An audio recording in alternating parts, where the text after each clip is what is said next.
So I came across some stats. You know how much I love comedy and stats.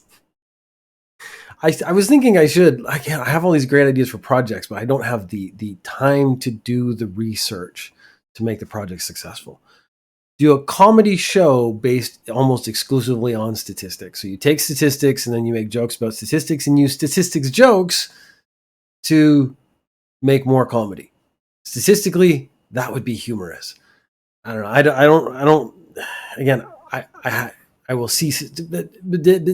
I'll see a statistic.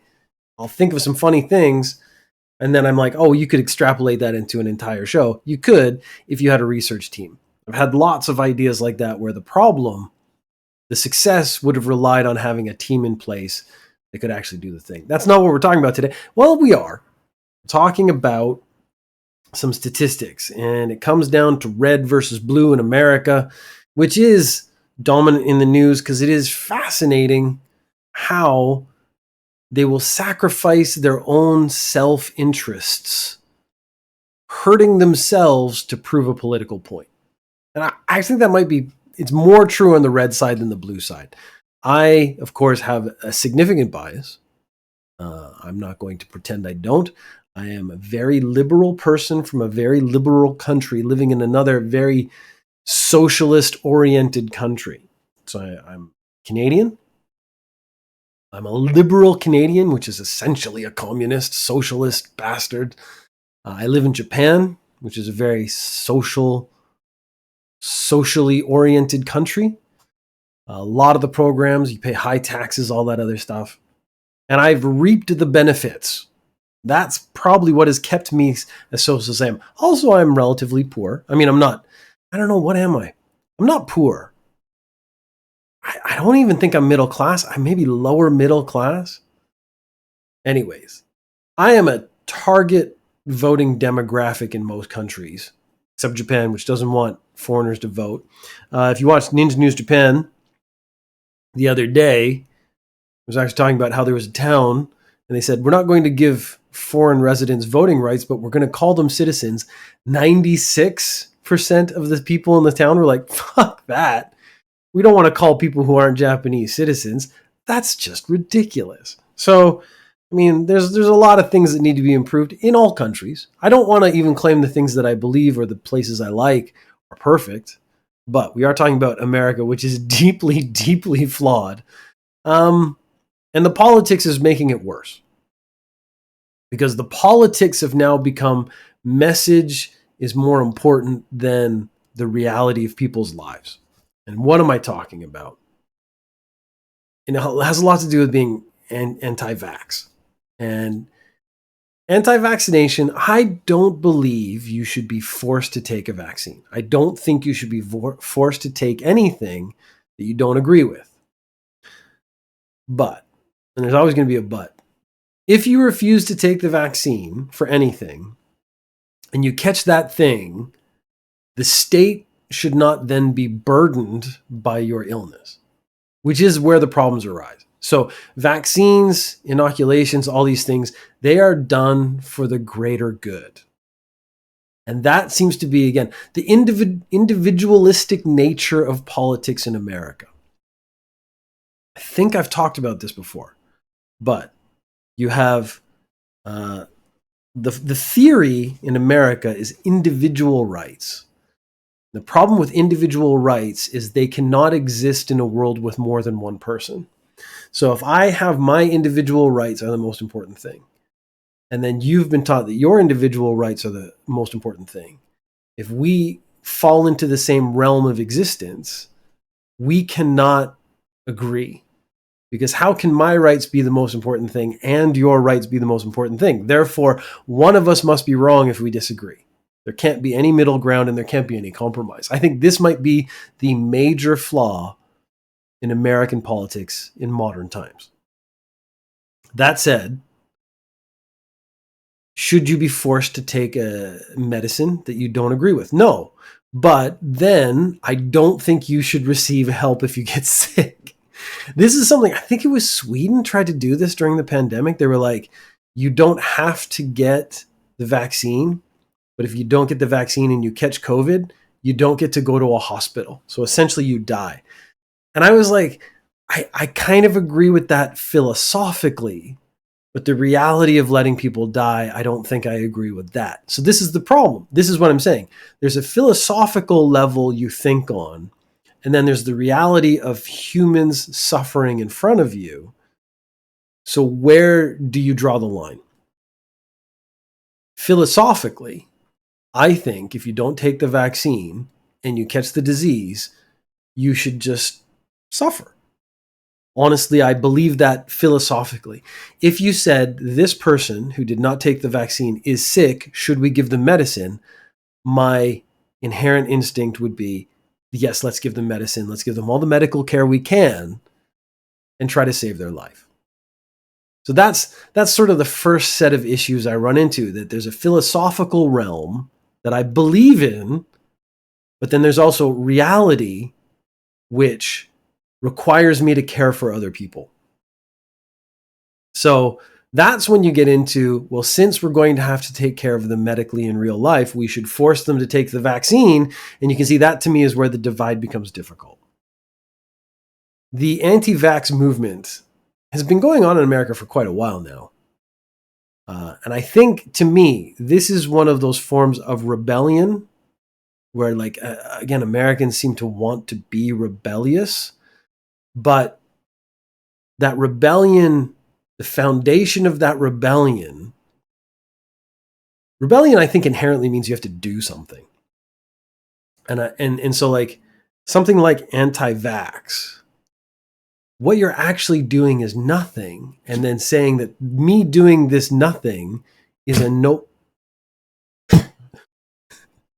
Sorry, my dog is just coughing right next to the microphone. I'm assuming it's picking it up. I'm going to wait till that's finished.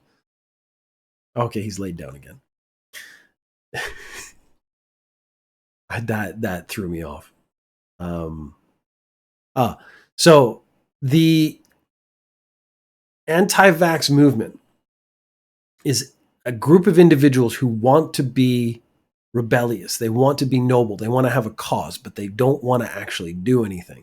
So this is like the laziest form of social resistance, is where I'm going to not do the thing and then tell everyone I'm being super noble by not doing the thing. Aren't I great? You should all not do the thing with me. We should actually all do nothing, and then everything will get better. Now, I fundamentally disagree with that, but again, we're talking about the philosophical realm. I do enjoy statistics because they pull the philosophical into the reality, which is kind of what I actually wanted to talk about. Republicans did very much push the anti-vaccination message, ironically, because it was under Donald Trump's introduction and fast forwarding of the vaccine being produced. So Donald Trump could take credit for pushing through the vaccine, getting it done, getting it made, getting it out there. But then his party was turning around and saying, don't take the vaccine. So that's again, you can see philosophically, problematically, they're saying, like, let's be anti-establishment, wherein the problem is at the moment we are the establishment. How do we do that? Well, we want everyone to not take this medicine, that we put extra effort into getting it done, getting that medicine made. So I did enjoy that. Again, as sort of like an irony in the American political system. So Republicans pushed sort of an anti-vax regime, ideology. And the interesting thing for me, and immediately, was like, this puts the people who vote Republican at greater risk of catching the disease, and therefore at greater risk of dying from sort of the complications of the disease. So if your political voters are not being vaccinated, and the disease is real, so I'm going to go ahead and assume the disease is real. I've had a couple people come at me and say that COVID's not a thing, it's just a flu and some other stuff. I've had that argument multiple times.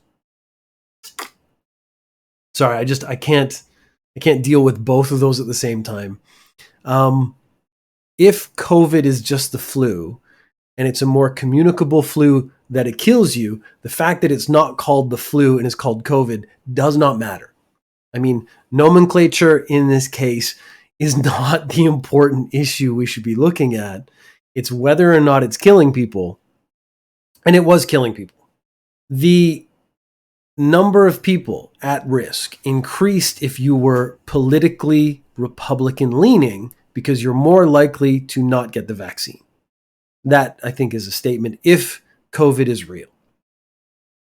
Now, this actually goes into another secondary set of issues that in America, healthcare costs, because healthcare is not socialized. If you catch COVID, you're more likely to catch COVID if you're Republican. If you catch COVID, you then have to pay into the privatized healthcare system, which is very much broken in America. I mean, the most common stories you read on the internet are about people going completely bankrupt all the time because their insurance won't pay out. Their healthcare isn't there. They won't take them to the hospital unless they're in their provider, which I don't even know what that really means. My assumption is you have a company you deal with insurance-wise, and only certain hospitals will take you if you have that insurance and whatnot. I've never lived in a country that did that. If I get sick, I go to the closest hospital, and that's pretty much it. I mean, in Canada, that's the way it worked. In Japan, that's the way it worked. Or they take you to. There have been some pretty horrible stories about hospitals being closed because of the hours and stuff in Japan. Again, separate issue. If you'd like to hear more about that, you can drop me a message, and I'll look into a whole bunch of stories and put them together and do a special CMcB on that.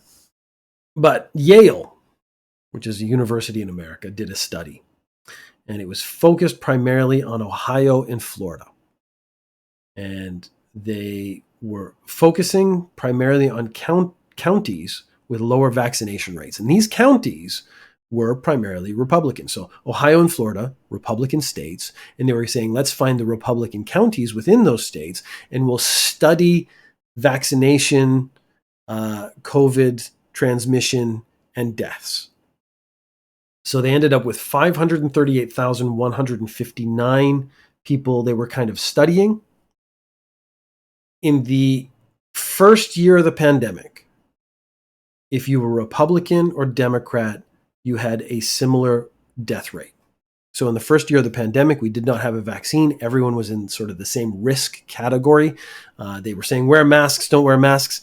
I mean, this actually, in a weird way, proves that if you're a Democrat and you're following all the rules and you're wearing masks and stuff, it didn't really work. If we're being honest, I still would wear a mask because the number of flu cases did drop. So you say like, well, it doesn't work for COVID. Well, if it works for every other disease, it might still be worth doing. But that's a separate issue. That's not what they're talking about. But maybe the Republicans were wearing masks because their companies told them to. Maybe not. Maybe no one was wearing a mask properly because we didn't know about masks. We certainly didn't know about good masks and how masks should fit in stuff. There was a very big conversation in Japan about like you get the medical masks. Should the sort of, what do you call it? It's not a string. The elastic that connects the mask wraps around your ears. Should the connection point be on the outside or the inside of the mask? Because you want to create a seal around your mouth. That was a whole conversation that went on during the first year of the pandemic because people didn't know the right system or the right way. There were double masks and all this other stuff. But the first year of the pandemic, the death rate was relatively similar, regardless of political lines. 1 month after the vaccine became available, this is a quote, excess mortality was significantly higher for Republican voters, like up to 43%. So what they're saying in that first month, most likely Democrats were getting the vaccine, Republicans were not getting the vaccine, and the death rate either decreased in Democrats or increased in Republicans. They didn't actually look at what was killing people. So maybe for that month after the vaccine was introduced, Republicans were jumping in front of trains at an exorbitant rate, something like that. We don't know specifically. But we can say there's some causation, some correlation between people getting vaccinated and people not dying during that initial first few months. Another study, June 2021 to March 2022, found 234,000 deaths could have been prevented if people had been vaccinated. So they're saying these vaccines, the people who got them, they were not dying. People who didn't get them in the same situation, 234,000 people died when they didn't necessarily have to die. People from pro-Donald Trump counties were 3 times more likely to die. Again, not specifically saying from COVID. So you want to say COVID's not real, that's true, but there was a trend that after the vaccine was introduced, Republicans, pro-Trump Republicans specifically, were dying at a higher rate than non-pro-Trump Republicans and Democrats. So if you can come up with another explanation for that, I would love to hear it. It would be very interesting to hear someone's other point of view on what was killing all these pro-Trump Republicans during this period. In some places in Florida, some small counties, the death numbers are so high, they actually outweighed the number of votes you would need to win. So you have 48% Democrats in this county. You have 52% Republicans. 5% of the Republicans in that county died because of something during this period when vaccines were available, which meant the next election that comes up, that county would then flip from red to blue.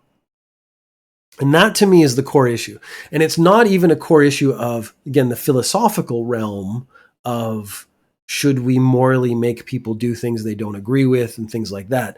It is more a case of, if I'm a politician, I want people to vote for me.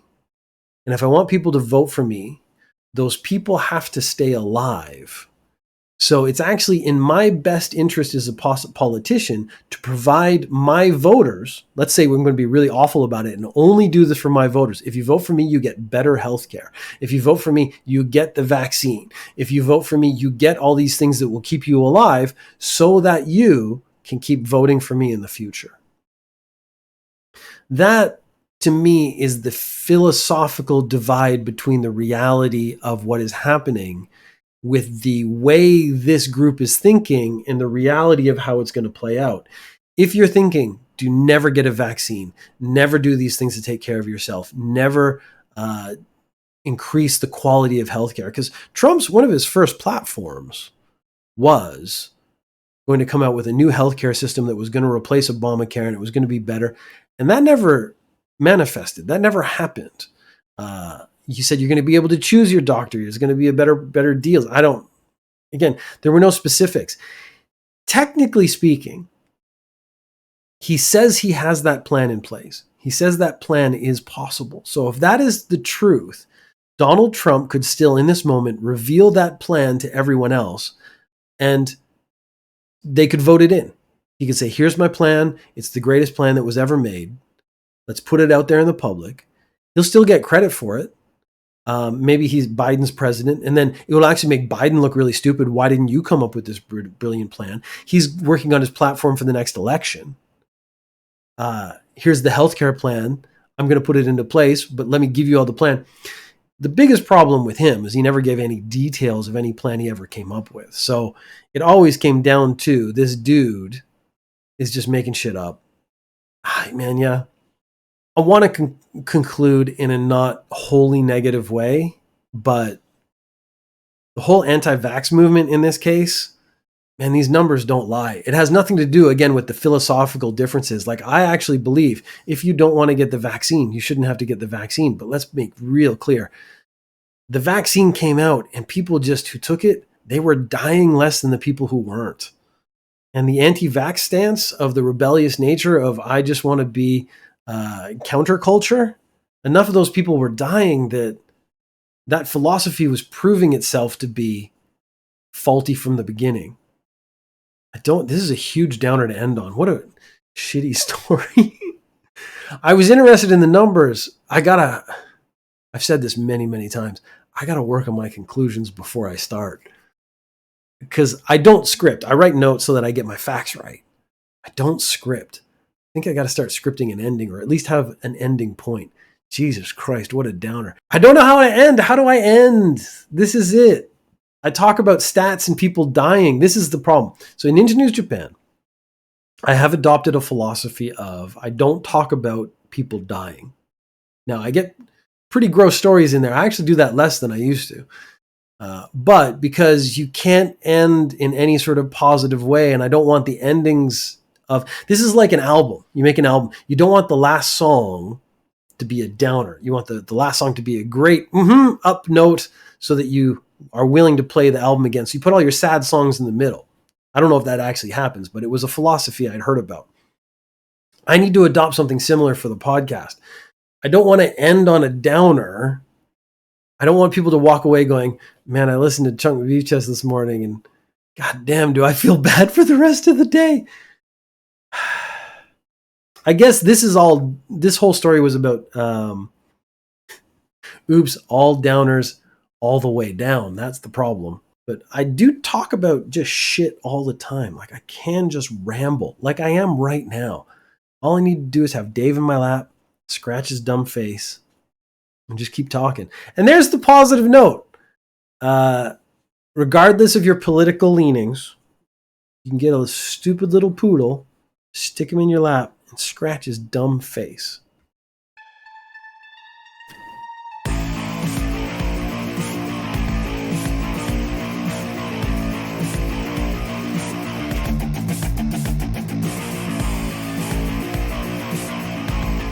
Can we get Dave in there? This is the problem. So I had the mic up here. And it was a really good position, but it seemed to echo. And so I had the mic down here, and because it's a front-facing mic, because it was below my mouth, depending on where my head was, it was picking up different levels. So now I've put the mic down and angled it so that it's aiming sort of at my face. I'm hoping, this is the first time I've done it, so I'm hoping that sounds better. Moving stuff around my room, I seem to have managed to create a small echo, which I think most people wouldn't notice, but when you edit your own podcast, you hear all this stuff. What I really want to do, though, is get down to Dave Cam. Let me check that out. Yeah, that's actually a pretty good angle because I worry about my hairline because it's so bad. I do think the mic and the nerd stuff in the corner is more interesting than my face. People are always like, oh, you got to do video for the podcast. You got to put it on YouTube. I never wanted to do that because I never really wanted to put my face on camera. But if I could get just Dave Cam, if I did it from this angle, actually, I think that looks pretty good. You get my mouth moving, so there is motion in the image. You get the dog. I think the tech setup, the mic and the pop filter and stuff, I like the way that looks, but that's maybe just because I'm into this stuff. This might be my next. If Dave's on my lap, this might be my setup. I might do that. Now I can just, my beard's now big enough. I can actually run my fingers through it. Ooh, so sexual. I was going to do a bit on the alien reveal, but all I have to say is that I don't think anyone gives a shit because it's not going to impact our lives. Because the fact that aliens are real statistically is not a surprise. The problem is everyone's life is so shitty right now. How does aliens being real make us better? So this is what I was doing before. When you would comment, I would actually just... All I'm saying is if aliens are real and they've crashed into Earth, man, they are shit pilots despite their FTL travel. See, so this was my thinking for when I do Ninja News Japan and when I do CMcB is I put the voice on in the background because I can then just, it's in a browser, I can just turn it off. But then you comment, I can actually respond to you like we're having a conversation. I know there's still like the 4-second delay. I've turned the delay down as low as possible, but it'll make it more, because what I was doing before is you would write a comment and I would read it and there would be a pause in the podcast. If the pause was long enough, I could then drop that voice chat. Like I could actually just do it through a online thing. And I did that the last couple episodes and I actually really liked it because it meant, you would say something, I could respond to it, but it sounded more natural because I didn't have to read it out. Because often I'll read it and not realize I haven't said it out loud. But I mean, aliens being real is not a big surprise to me. Aliens coming to Earth is more of a surprise, but they didn't actually say aliens came to Earth. They were very specific in their language. It was, does it contain alien biologics? I'm going to look into this a little more, maybe do it next week because I didn't have anything planned for next week. But alien biologics, I mean, or it said non-human biologics. I have a non-human biologic in my lap right now. So it doesn't actually mean it was an alien, green-headed little dude who came down to talk to us. True. I concur it's statistically unlikely that no aliens exist. I think factually speaking, they've already found on Europa, the moon that goes around, I think it's Jupiter, under the ice, there's amoeba. So, I mean, I know that's not exciting alien life, but it is alien life. I did a whole episode on that on one of the old podcasts. And it wasn't that aliens don't exist. It was why aliens wouldn't bother coming to Earth. Because you wouldn't come to a place. You wouldn't come to Earth. You'd send a probe. And so that's it. These alien spacecraft that they've caught, I don't think there's aliens in it. I think it's probably just like a satellite or a probe. And one of those crashing actually makes perfect sense, because if it got too close to the atmosphere, there's a lot of shit going on, and it crashed. That makes sense to me. So the guy says they've recovered crashed ships, and sometimes in a crash you find pilots. But yeah, they recovered crashed ships. Again, ships is unspecific as to what they're talking about. And again, they said biologics. They wouldn't actually say pilot or anything. Then the only question that was interesting is, has the U.S. government... That they always crash while landing, and not while doing their FTL and smacking right into the Earth. Well, that you've made an interesting assumption, that they're using an FTL that we understand it, because we're bound by our ideas in science fiction. Their understanding of physics may be different, first of all. But a very interesting concept that most people don't think about, that I hadn't thought about until I have a friend that I talked to who studied physics. He has a master's in physics. And he was saying the vastness of the universe is so great that there is the possibility that if you get far enough away from Earth, the rules of physics change. And that, I was like, that blew my mind, because basically he's saying, if you get far enough away, maybe gravity doesn't work the way we think it works. If you get far enough away and there's enough black holes, time just doesn't work the way we understand it. So our complete understanding of physics and reality and time and everything is based on our area of space, but space being essentially infinite means that within space, there is the possibility that everything is different. And so these guys, having existed in a different place with different rules of physics, means that their version of travel may be completely different. Whereas they just, it's heart powered. So they're like Care Bears, and then they use the Care Bear countdown, and then they're on Earth. Like, that's it. So there's no FTL, there's no machine involved. It has to do with passion. And the more passionate you are, the more distance you can cover. The problem is when they get here, maybe the Care Bear countdown doesn't work on the way back. So, because again, the rules of physics here and the rules of physics there don't match up. And that is something, like, because I just assumed as a kid, as a high school student, university student, that physics was a thing, it was a rule, and it just, everything would follow those rules. I hadn't taken into account that just the simple fact of distance, great enough distance, meant the rules could possibly change over space. And that was something I really, really enjoyed. The math behind warp drives is feasible. They could be fourth dimensional, which would also fix the problem, but we'd really struggle to perceive them coherently. Yes, I cannot argue with that. I mean, I know I like because I follow all the science fiction shows, and so they all have their own theories on how faster than light travel works. Star Trek, basically they encompass the ship in a bubble, and then they fold space around it. And then they did the Discovery show, and they had a whole different system where they did like these wormholes that they essentially created on the fly, and they just moved through those. Star Wars, you basically bounce off suns. So that's why you get those. That's why they have to do, they actually do a lot of like, we can't fly until we do calculations, because basically we're going to slingshot around different gravities throughout space. And then as the slingshots go, it'll get faster and faster and faster, which is pretty cool. And that's why the Kessel Run for the Millennium Falcon. So it's whatever it was, 12 parsecs. And parsecs is not, the classic nerd thing is, that's not a measurement of time, it's a measurement of space. But the Kessel Run is a race around a black hole. And so the person who gets closest to the black hole is going to use actually the least amount of distance, but then also be able to win the race faster. So the Millennium Falcon got closest to the black hole in 12 parsecs and survived and pulled out, because the problem is if you get too close to the black hole, you get pulled in. It destroys your ship, you don't win the race. So you have to find that line where your ship could survive the distance to and from the black hole and still win the race, which I really enjoy. So that was one of those things where it was a nerd thing where it was like, it's not speed, it's time, or distance.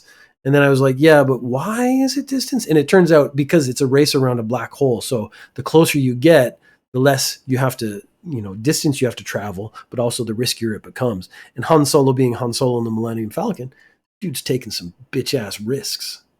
Imagine how slow that'd feel. Oh God, yeah. I don't know how anything would feel in space. Space has been a big fantasy for me. Getting that close to a black hole. Well, they did. Oh, look at Dave's face. I'm sorry. We're gonna stop talking about space and just look at Dave's little tongue's out because he's getting his head scratched.